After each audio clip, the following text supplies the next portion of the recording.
It's Wednesday, the 28th of September. This is Politics Live on the final day of the Labour Party conference in Liverpool.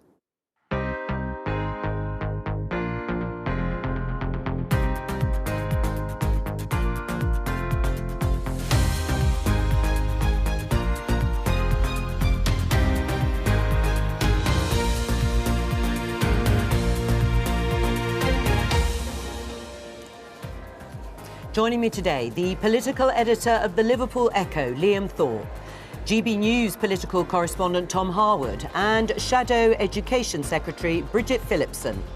Today, the International Monetary Fund tells the government to rethink their tax cuts.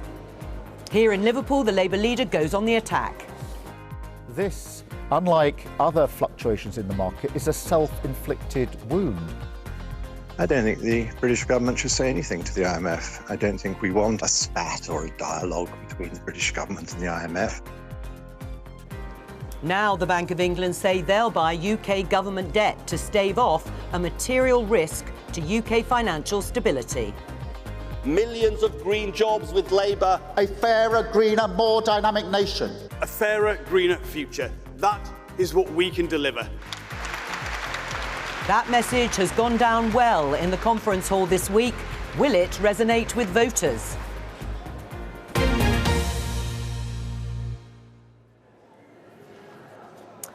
Let's start with those dramatic interventions on the economy in the UK, because last night the International Monetary Fund, the global lender of last resort, came in and said this. If we look at the headline here in the Daily Telegraph, reverse tax cuts announced by the Chancellor Kwasi Kwarteng last Friday, IMF tells Truss. There's also been an intervention from the Bank of England. That's happened just in the last hour or so. You can see this tweet from BBC Breaking News. Bank of England steps in to calm markets by buying UK government bonds. We're going to speak to both Stephanie Flanders, Senior Executive Editor of Bloomberg, and Vicky Young, the BBC's Deputy Political Editor. I'm going to start with you, Stephanie Flanders. What do you make of both those interventions? Well, obviously, the International Monetary Fund, long history of talking about conservative plans, usually a bit more positively. I think it was very striking that they decided to make that statement last night because it just showed how far at odds the government's announcements on Friday were with what most economists and certainly the International Monetary Fund think is a kind of a sensible approach to what is a very difficult situation for all governments. All governments are facing this situation where you've got inflation, you're going to have to raise interest rates to bring inflation down, but at the same time you have households really suffering. So the issue has been, how do you spend money supporting households without making the Bank of England's job even harder by pushing too much money into the economy? Lots of governments struggling with that. Lots of governments struggling with the idea that interest rates over the long term are going to be more expensive, so all that debt they have is going to be more expensive. I think the problem for the UK was that the way the announcement came out, the decision to also have just a broad tax cut for the highest earners just sent a signal that they weren't really concerned about the trade-offs and certainly not concerned about how much money it was going to cost. So that is what concerned the International Monetary Fund and the investors who've been selling off the pound and government debt. And what about the Bank of England's intervention just in the last hour or so, that they themselves, in order to restore, in their own words, market stability in the UK, are going to be buying up government debt? Yeah, and this is, it's difficult to understand, but it's actually the most important thing that's happened in the last few days. This what's happened to the government bond market. We woke up on Monday morning very focused on, pound all-time low. Would it go to parity with the dollar, $1 for £1? The real story hiding in plain view and the real risk to the economy and the financial system was in this big sell-off in government debt. So that means, gilts are worth much less and the government's spending a lot more to borrow. Now, the spending a lot more to borrow means we're facing higher mortgage rates down the road, potentially squeezing the economy harder, having a housing market crash, potentially. But right now, it also means all these gilts, all these bonds sitting on the balance sheets of financial institutions, sitting in most people's pension savings, are all worth a third of what they, have got fallen by a third since the start of the year. There's been just in the last few days, the value of those bonds has fallen dramatically. And what the Bank of England had decided, its financial policy arm, so they're very clear, they're saying this isn't monetary policy, this isn't interest rates, this is their financial stability arm saying this poses a risk to financial institutions. They've got all of these bonds sitting on their balance sheets, which are worth so much less than they were even a few days ago. They might find themselves having to sell quickly to meet their obligations in terms of liquidity, in terms of their overall financial solvency, which could cause, a serious financial crisis. So this is the Bank of England saying we are at risk of a financial crisis if the government bond market doesn't start to stabilise. And it has in response to that statement.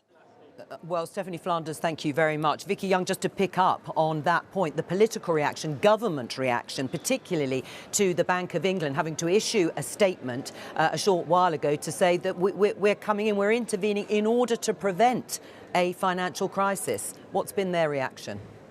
Well, if you look at since Friday what's happened, basically that so-called mini budget has unleashed a chain of events which it appears the Chancellor and the Prime Minister hadn't foreseen. And I think that is what's alarming Tory MPs the most, really. Some calling it political ineptitude, naivety, that they should have seen this coming, and why didn't they? Now, they would also say that, look, there was a huge clamour, wasn't there, for help over energy bills. And remember, most of that package that was announced is to help people, every household and businesses, with those enormous energy costs. And there weren't many people, including on the Labour side, who were arguing against that. So it's the other things on top of that which seem to have spooked the markets. And I think that's where Tory MPs are saying the Chancellor particularly should have seen that coming. Why, for example, decide to slash that 45p rate when no one was really asking for that? It was unnecessary.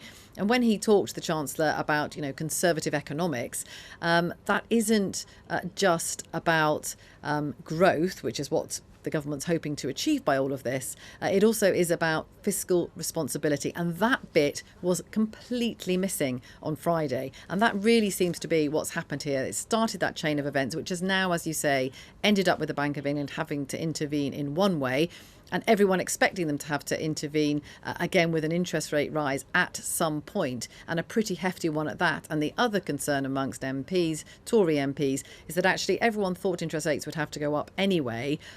They'll now have to go up probably further, but also the government will be specifically blamed for that. And that is not a good place for the government to be in.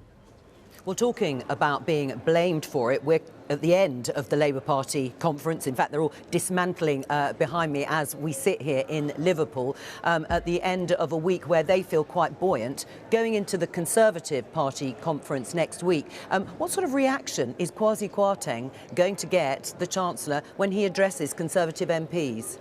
Well, we always talk, don't we, about conference speeches and sometimes how they can be very important or not. Well, this will be one, and it will be one for the Prime Minister as well when she gives hers, because we haven't really heard from her at all. It is the Chancellor who is under a huge amount of pressure. I suppose the question for next week, there's the external forces, aren't there? There's the reaction from not just opposition parties, but the markets, the rest of the world, it seems, as to what's going on. And then there's the internal party politics as well. And I think there is, bewilderment really amongst a lot of Conservative MPs. How much they speak out about it is another matter. Some are saying, look, we've got to be sensible here. The growth plan, which is what that was, is going to take a long time. You can't judge it over 3 weeks. Some have told me they think that the markets have slightly overreacted with what they've done. They're hoping now, of course, that the Bank of England's intervention will calm things down a bit. But really, November the 23rd, when the Chancellor says he's going to lay out his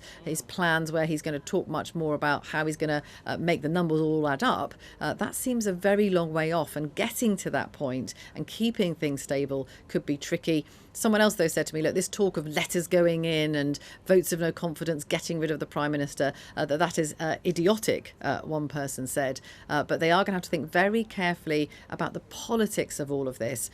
and reminding Liz Truss that actually, remember that first round, it seems a long time ago, the first round in the leadership battle, she only had 50 MPs supporting her. So she doesn't have the political backing. She's going to be hoping, though, that her MPs get behind her next week. Vicky Young, thank you very much for joining us. And of course, we'll bring you that speech live on Monday on a Politics Live special on BBC Two, and that'll be from 4:30. Let's talk to my other guest, Tom Harwood, starting with you. Just how serious is this in terms of reputation to the Conservative Party, this Bank of England intervention? It's significant in terms of reputation, but it's recoverable. It's clear that there is a great degree of consternation around what has happened. It's clear that some international institutions really don't like... I'm so sorry, I'm going to just interrupt you because I think we're having a slight problem with your microphone, so somebody might come and fix that. So I'm going to talk to Bridget while they do that. Listening to all of that, Tom was obviously going to outline that it is recoverable. Stephanie Flanders said herself, now the Bank of England has intervened in its capacity as a sort of stabilising force on the financial side, we can carry on. Well, the government should change course. There was no need for that extraordinary, irresponsible budget that saw big tax cuts handed out to the very wealthiest in our society, at a point at which we appreciate the pressures that everyone is under. I mean, what on earth makes them think that a priority for a tax cut should be the wealthiest 1%? And we see the direct consequence of that reckless and cavalier approach takes us to the instability that we see in the markets right across our economy. But that's not just abstract, this is real people's lives. It will be how much they pay on their mortgage, and it will be the cost to businesses too. Well, you're expressing some outrage listening to what you've heard so far, but Keir Starmer told the BBC this morning that people with mortgages, as you say, will be a little bit angry that the government has lost control of the economy. I mean, isn't that just putting it a little bit mildly? No, I think people will be worried. But there is, of course, the government could do things differently. They could have made different choices. The question around all of this, where it comes to the support the government has set out on energy bills, who's paying for that? It's working people across Britain who are going to pay for it, and it's those kinds of decisions that have caused the instability that we're seeing because it's so reckless. We can all see it's reckless, and yet still the government, for reasons best known to themselves, have decided to do that. And it's not the growth we need, because the growth we need will come from working people, well, you've outlined not from the top down. Exactly the scenario, Bridget Phillipson, that I have been putting to some of your colleagues this week. You say it's reckless, and yet you agree with quite a few of the measures. Of course, not the 45p removal at the top end of the tax-paying bracket, but you do agree with the other things. And in terms of borrowing, Labour would be borrowing similar amounts. We can show this graph exactly on the sort of forecast from the Institute of Fiscal Studies about the sorts of borrowing levels. £190 billion is what they're forecasting. But look, in future years, it's still around £100 billion. There is nothing that you can say that could guarantee the markets wouldn't be spooked by your plans at those sorts of levels of borrowing. The difference where it comes to borrowing between Labour's approach and the Conservatives' approach is we would not be borrowing to give tax cuts to the wealthiest. We would not be borrowing for that short-term fix. We will borrow when it's in the long-term interest of the country, when it's about the change that we need to see in the shape of our... But you would be borrowing those sorts of amounts, even if, as you say, it may not be for the top 1%. You would still be making tax cuts. You would still be pledging to spend £28 billion a year on your climate change policies. You would be borrowing that amount of money that the market doesn't seem to think is sustainable. Markets want security and want a long-term plan from a government. Our plan around climate change is a long-term plan that will create jobs in every corner of our country. But everything that we've set out this week is fully costed. If we're going to grow our economy, for example, we need to make sure that we're backing parents. So what I was saying today on the floor of Party Conference was that we should have breakfast clubs for every primary school child in England. That will be paid for by making sure we don't have that tax cut for the wealthiest. So a clear plan behind everything that we are setting out. But yes, governments do make long-term decisions around how you borrow to invest in the country's prosperity, and you've got to have a plan for growth alongside that. We've got a reckless approach in the short term and a plan for growth that will not deliver what working people need. Well, there are two things there. Your breakfast clubs that you have outlined. So again, you're going to use money to spend on things that you think are a priority, not to bring down borrowing or to reduce the deficit. That's right. Because it will support parents back into work, and when they're in work, when they're working more hours, when they're able to take up jobs, particularly mothers, they will be making a contribution to the economy through our taxation system. And it's the right thing to do. What about being more radical? You talk about breakfast clubs, laudable, and they will be very, very welcomed by parents across the country. But what about per pupil premium spending in schools? It's flatlined since 2010. Is breakfast clubs the limit of your sort of ambition when it comes to education? No, absolutely not. So where it comes to childcare, I set out today a Labour's plan for a modern childcare system that will support parents from the end of parental leave right through to the end of primary school and the first step along that journey. But I'm not going to make commitments where I can't demonstrate exactly how that's going to happen with a plan to make it happen. That's the credibility you get from Labour, not this nonsense from the Conservatives around the recklessness. But is that why Keir Starmer clearly said yesterday, he was candid about it, we may not be able to do certain things, Labour things, good things, he said, very quickly, and your policies will be included in that? Politics is all about priorities, and it sometimes involves difficult choices. And the state of the public finances, we don't know how difficult things will have got to in 2 years' time. Let's go back to you, Tom. I'd just really like to bring in some numbers here, because it's really, really important to look at the scale of what we're talking about. The government has promised energy bill help that could range between 60 to 150 billion pounds of spending, depending on where the price sits. The top rate of tax cut is 2 billion pounds. Now, which is more likely to shift markets? Something that could be 150 billion pounds or 2 billion pounds? I think we really need to get a sense of perspective here in terms of where... Tax on the oil and gas companies. So the windfall tax, as Labour has calculated, would raise £8 billion. That's nowhere near £150 billion of spending. Equally, there is already a windfall tax on those oil and gas profits. The difference is about £3 billion, because we're expecting £5 billion to be raised from the windfall tax as it was instituted by Rishi Sunak. All Labour is doing is backdating it slightly and removing the very investment allowances that will generate more electricity. So why the intervention then necessary by the International Monetary Fund? Why have the markets behaved in the way that they have, if, as you say, the numbers speak for themselves when it comes to that energy intervention? Clearly not.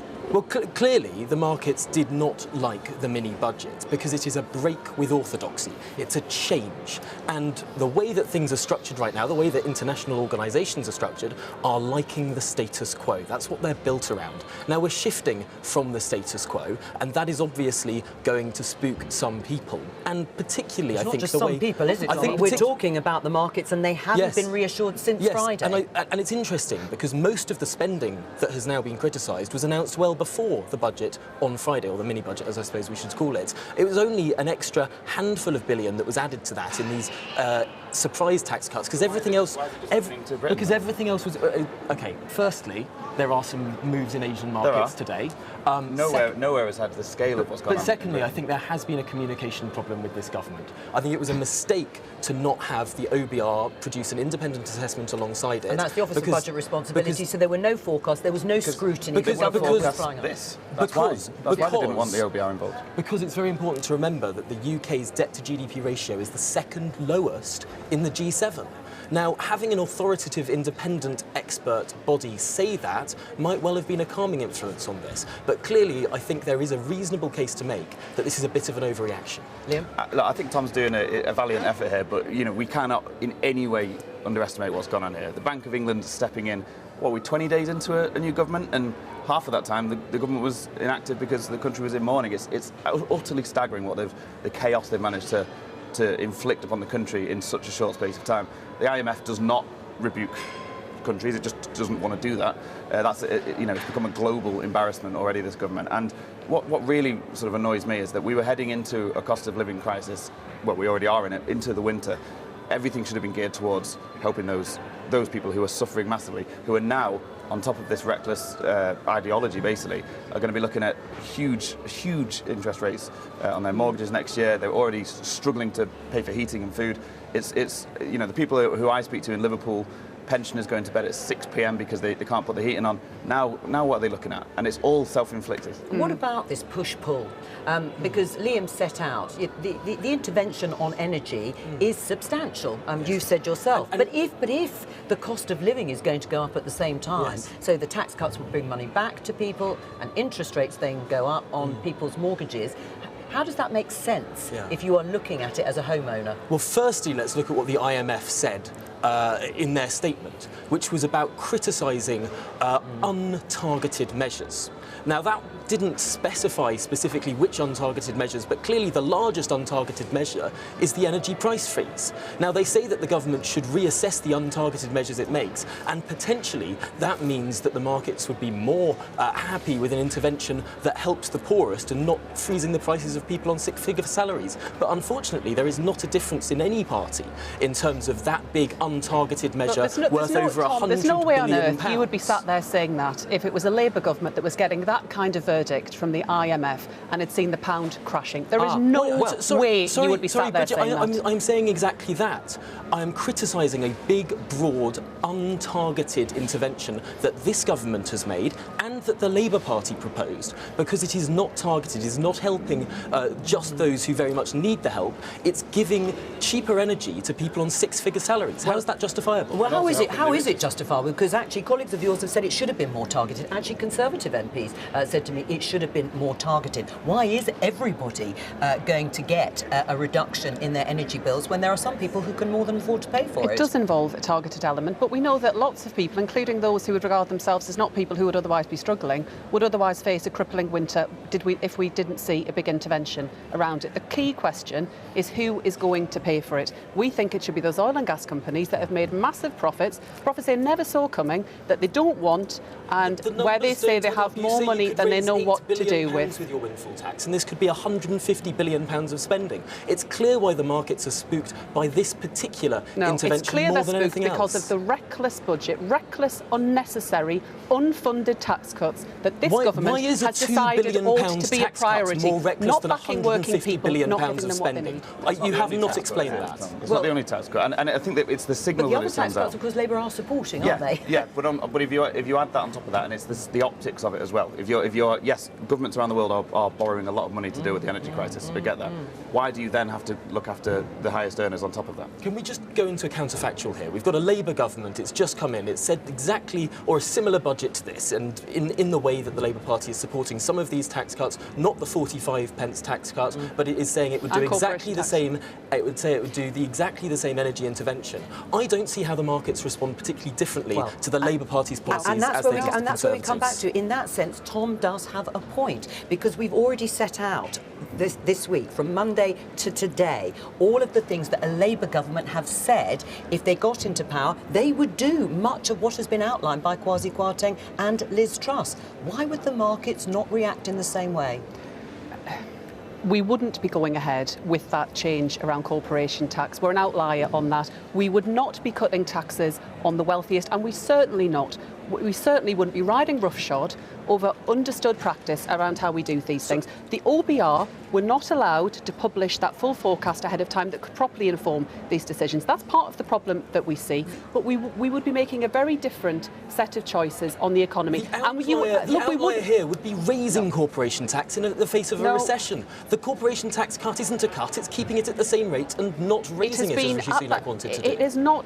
The government argue that it's to drive growth. We haven't seen growth over the last 12 years. We have had a big failure on growth from this government. Now they've come in and said, well, we'll cut taxes for the wealthiest and that'll get us every problem sorted. It is ludicrous. The evidence doesn't bear it out. And there are European countries that are raising taxes or have higher taxes and higher growth, aren't there, Tom? There are some European countries that have a very different structure. But on that point, they have higher taxes and higher growth. But we are focusing entirely on tax when we should be talking more about supply-side reform, which will be the biggest growth part of this growth plan. What does that mean? Supply-side reform, well, Take planning, for example, the biggest stunt on our growth in the United Kingdom.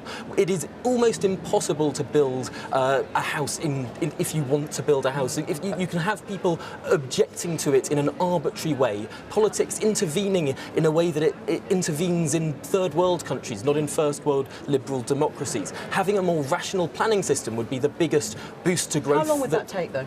How long would it take to implement a new planning? Well, I'm sorry, you could just pass a bill that says, if you really wanted to be incredibly radical... It would take time, wouldn't it, though, to shake down? If you're talking about market reaction to supply-side reforms, it would take some time. So the economic effects to be felt from it as well. So the biggest thing is market expectation when it comes to supply-side reform. Potentially, one of the reasons why the markets are less stabilised by this is because they don't believe it might be politically possible. Well, one of the biggest things to prove that is to see whether Liz Truss can bear down pressure from politicians and see if she can get through that supply-side reform. In the meantime, there's been more market reaction. BBC News tweeting out the pound falls further in value against the US dollar, slumping 1.5% to $1.05. It comes after, of course, the Bank of England announced it's going to be buying government bonds to stabilise the market.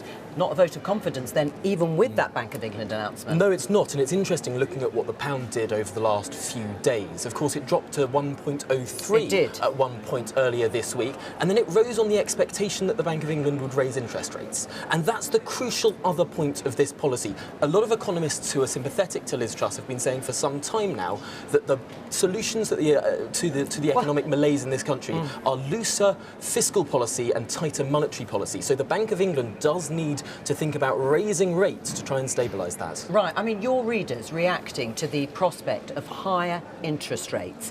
Is that something they're going to welcome? It's going to be terrifying. As I say, you know, Liverpool is a region with an area with significant deprivation issues already. The cost of living crisis is hitting harder here than many other places. The last thing people need right now, when they're currently trying to get through this most difficult of winters, is to think about their interest rates doubling, trebling next year. I just wanted to pick up something before as well. You talked about other countries that have a higher tax burden and have growth. And the sort of elephant in the room here is they also have good public services, which there's nothing in anything in what the Chancellor said to look. And the thing that's coming down the line, which we probably know, is spending cuts. Where on earth are they going to cut from? Local government's been absolutely cut to the bone, and the NHS is on its knees. So that's something that's kind of terrifying coming down the line. Again, a city like Liverpool, they can't really have any more cuts. They've cut everything away. So I'm very worried about what's to come. Well, of course, this week has been about Keir Starmer, the Labour leader, presenting himself as the next Prime Minister, and that the Labour Party will be a government in waiting. He was asked this morning, after giving his conference speech yesterday, about the reception he's received and whether or not he's just deemed to be too dull. Let's have a listen to what he said in response on the Today programme earlier today. When we're facing a period of great uncertainty, we've got conflict in Ukraine, we've got a cost of living crisis, we've got a government that's lost control of the economy. Do we need a serious person steering the country calmly and confidently to a better future? I think the answer to that is yes. Not someone who's... If I came on and said I'd done a bungee jump, you wouldn't say, well, great, now we've got the Prime Minister we need. Liam Thorp, your response to that? You know, I wrote yesterday that I think when you look at the chaos that's happening in the markets, the chaos surrounding the government, it's probably the best time ever to be a bit serious, and if a bit dull, then yes. I think, you know, speaking to people before, they were saying, I'd love it if our politics was a bit boring. It's just so chaotic. It's been like this for years now. So I think it plays into Starmer's hands. He came across yesterday pretty serious, competent. He's not the most energising speaker in the world, but I think he's got better. And I think the mood at this conference, I imagine, compared to what it's going to be like at the Tory conference, couldn't be more different. We're used to saying, you know, Labour conference is surrounded with drama. We've had resignations, attempted coups, all that sort of thing. It's just been fine, and I think that Labour will take that very happily. Tom? Yeah, I think the Labour Party's had a good conference, and I think that ultimately there's a clear pitch from Sir Keir Starmer, presentationally at least, even if not always the policy matches the words. But clearly the Labour Party is pitching itself much more towards the centre ground, even if its policy is not, even if they want to have much higher rates of tax than under Tony Blair. They are talking as if they are. They're renationalising rail? OK, yes, they're renationalising rail. They're going to have a green energy company? They're creating an energy supply company, which isn't quite the same as renationalising energy companies. No. But this is the point. Quoting Tony Blair in a conference speech and saying and talking in the language of fiscal responsibility, but then at the same time promising or saying that you would reverse tax cuts and then do more spending on top of that as if that would pay for it. It might sound a bit complicated, but that's because it's a bit bizarre. All right. One final question question, Bridget, because you were asked last night on Newsnight about your response, whether you would condemn the comments made by the Labour MP Rupert Huck, who said that Kwasi Kwarteng was superficially black, and that on the radio he didn't even sound like a black man. You condemned them as wrong, and that she should apologise, which she has done, and she lost the whip. Why wouldn't you condemn them as racist comments, which Keir Starmer did this morning? I do believe they were wrong. I hadn't heard the full audio at that point. I'd heard the selected quotes from it,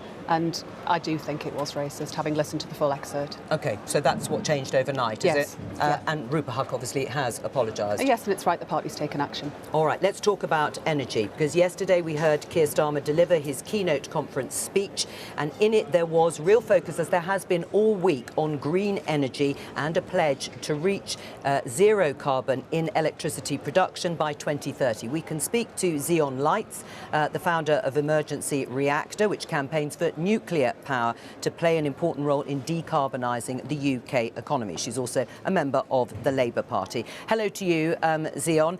What do you make of this pledge by the Labour Party, and will it keep the lights on? Great British energy. I think it's brilliant. I think I've been waiting to hear a plan like this for decades. I haven't seen such an ambitious plan. Probably we haven't seen this in British history since Clement Attlee's government came up with the idea for the National Health Service. It's music to my ears to hear Sir Keir Starmer talking about homegrown renewables and nuclear. This is what works. This is how large industrial grids around the world are decarbonised. Finally, we're going to have a plan to do it.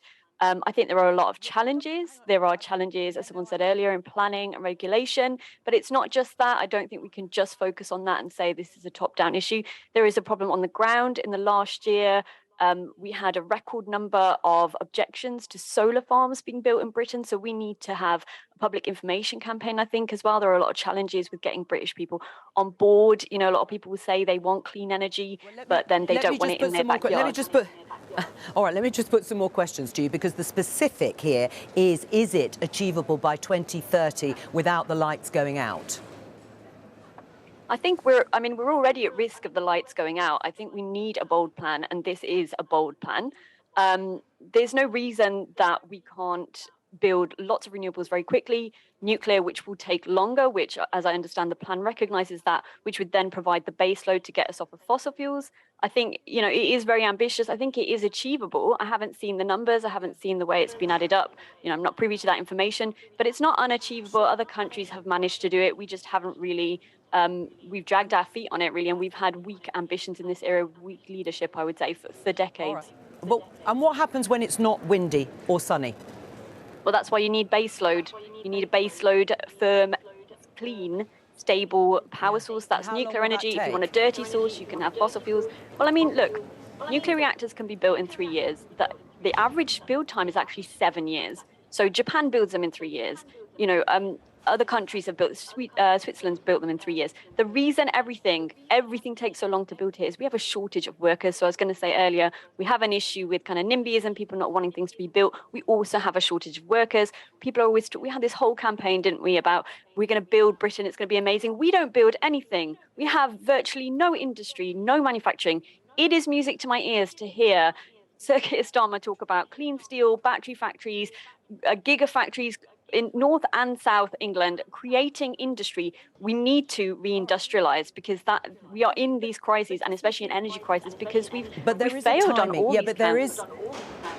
All right, but there is a timing issue, as you say. It will take a number of years. We do have an issue, potentially, if it isn't windy or sunny. And if we can actually generate all that electricity with nuclear, what is the point of investing in wind turbines and solar energy? Well, I get asked this question a lot, and you'll find people who just want nuclear or just want renewables. It doesn't really matter what my opinion is. I'm going by the United Nations data from the Intergovernmental Panel on Climate Change report, which says we need to make sure we have a diversified energy mix, and it says we need nuclear and renewables to decarbonise. That's all I'm saying here. Don't put all your eggs in one basket. Basically, look at all the countries, the large industrialised grids that have managed this. France, Sweden, Finland, nowhere has done it. Even Sweden, which has a huge amount of hydropower, still has about 30% nuclear as a base load. You need firm capacity. what I would say is we just need to make sure it's clean. I've heard all this discussion today about cost and economy. No one's once mentioned climate change. There is going to be a huge cost. The cost to the global economy will be trillions if we don't act on climate change. I know there are other crises, but we need to remember that that is also an ongoing crisis. And the energy is a huge factor in that. Well, let's put it to the rest of our panel. Thank you to you, Xeon Lights, although you're welcome to stay and listen to the discussion.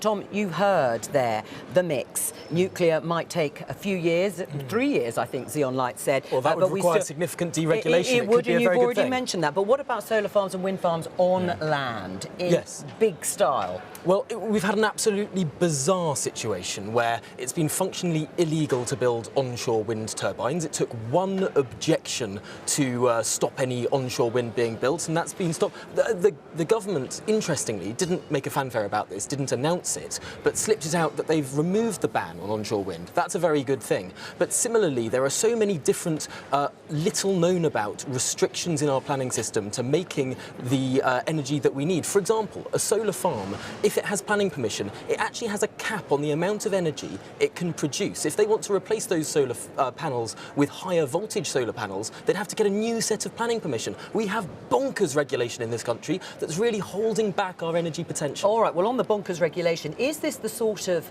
issue and the sorts of announcements that have been made here in Liverpool at the Labour Party conference what resonates with your readers? I think so, yes, and particularly Liverpool and the city region has an ambition to be the kind of renewable energy coast. We've already kind of got wind farms where they're looking at creating a tidal project in the River Mersey. I think what Labour have done is they've managed to sort of shift the narrative around the green agenda and make it about growth and about jobs. You know, if we are to build a Mersey tidal barrage in the Mersey, that'll be tens of thousands of jobs locally here, and I think that's what really resonates with people. They want those good jobs for the future. So, you know, that announcement about Great British Energy was probably the most popular thing I heard in the conference. Well, it's certainly got a very big cheer and a standing ovation. I'll come back to you in just a moment. But actually, does the public really care, Bridget, where their energy is coming from, as long as it's a bit cheaper than it is at the moment? I think the public does care, and I think this would provide for the energy security that has that impact on prices. We are uniquely exposed as a country because the government hasn't taken those long-term decisions about the energy mix, about gas storage and insulation. You know, so many people live in drafty homes where the bills are higher as a result. We could cut bills if we properly insulated homes. We could cut bills if we had long-term energy security. And the really important part about that is, as well, yes, it drives down bills, but it also creates really brilliant, well-paid, highly skilled jobs, particularly in parts of the country, whether that's Merseyside or in the northeast. Well, we need to see that. We could be at the forefront of driving that technology, really leading the world in it. What about the issue of insulation? Because there hasn't been a widespread rolling out of an insulation programme by any government in recent times. Is it actually possible to do successfully? It is possible to do. I mean, as with all of these things, if you've got the will as a government, you can make it happen, because it brings jobs, it cuts bills, it would make a huge difference. And you want to see more wind farms and solar farms onshore everywhere? Absolutely. We need a good, proper energy mix, and that involves onshore wind too. But the thing is that energy is quite expensive right now. There is a huge market signal for companies to build solar farms, wind farms, other forms of generated electricity. What is holding them back isn't that there isn't government investment, it's that they are banned from doing so by the planning system, but also the idea of... the government hasn't invested, has it? And I mean, but when the price of energy is high, that is a market signal for companies to invest. The government is stopping those companies from investing. But the signals that they've sent out... You do not need a government firm to do that investment. Liz Truss even said in her election campaign, you know, she wants to see cows and pigs in fields, not solar farms. It was just the completely wrong signal to put out. You know, we do need this mix, and there needs to be government investment. Yes, we need to have regulations that allow these investments to happen, but the government has to get behind it, and it feels like they've just dropped the green agenda altogether at the moment. Well, they've literally just legalised onshore wind. The green agenda, and they've legislated that was the message, wasn't it, from Liz Truss? I mean, she didn't actually put out a message that was pro-green in the same way that previous governments No, but she's putting out a message that is deregulatory, and that means that the market signals are very, very pro-green. There is a very very, very strong case for market environmentalism, and that is something that is a very compelling argument. We've just got time to show you this. These have been seen on door handles around the conference. Please don't close the door on Europe. Let's talk to Pablo Ohana from the European Movement. You believe that Brexit can't work, despite the efforts of the government, and the Labour Party also say it can work much, much better. In fact, you want a step-by-step approach to rejoin the EU. Listening and looking at those signs, would you like to see a closer relationship, first of all, briefly, Bridget, with Europe? Yes, we need to fix the Brexit deal. Absolutely, and we do need a closer relationship. the European Union is an important trading partner. Pamela, is that far enough? It's not far enough, but it's a good step. Listen, this was a fun stunt to remind the Labour Party that we are here, that we are serious, that there are issues with Brexit that need to be fixed. It doesn't matter whether it's health, housing, security, trade, whatever it is being made worse by Brexit, and this is to remind the Labour Party that we're here. We would have been at the Lib Dems as well. We will be at the Greens, we'll be at the Conservatives. We're completely and strictly cross-party to make sure this debate stays alive. Right, that's the debate staying alive. But can you try and persuade Bridget that actually Labour Party policy should change and they should be advocating a return to the single market? It's very, very clear. Listen, we have just had polling back this week. Access to GPs and doctors is harder than ever since Brexit. It doesn't matter where it's housing. All of these issues are made worse by Brexit. And that's okay that the parties are behind the public. Political parties and politicians will always be behind the public. We know that the mood is shifting. We're going to help keep shifting it. And we're going to keep telling parties that they need to shift with us. That's okay, because the European Movement is the only organisation that has the courage to talk about Brexit at the moment. We are locked at the moment in the battle for the soul of this country. This is what Brexit is fundamentally about. It is changing our character. It still risks, Brexit still risks fundamentally and forever changing the character of this country. We are going to fight to stop that. We're going to keep making sure that we put pressure on all the parties, all the politicians. We're doing it constructively. We're not shouting from the outsides. We're in here. Okay. We're here to have this conversation Are you with persuaded? all parties. I'm afraid I'm not. We've got time. I hear the point, but I voted to remain. I really wanted us to stay in the European Union. I know. That didn't happen, and we've left. I think it really is a question of making it work as best we can. Right. But how can we make Brexit work? Are we going to say in 3 years' time, we'll make the cost of living crisis work? Brexit hasn't worked. It's not going to work. It isn't working right now. People are losing jobs. Businesses are wrapped up. I mean, actually, funny enough, these nearly didn't arrive. They got stuck at the border. We had to travel to Stansted. A member of our staff had to spend 8 hours trying to get them out of Stansted. That's the reality of Brexit. Bridget? So it's, I voted to remain, you voted to remain. The reality is it's not working.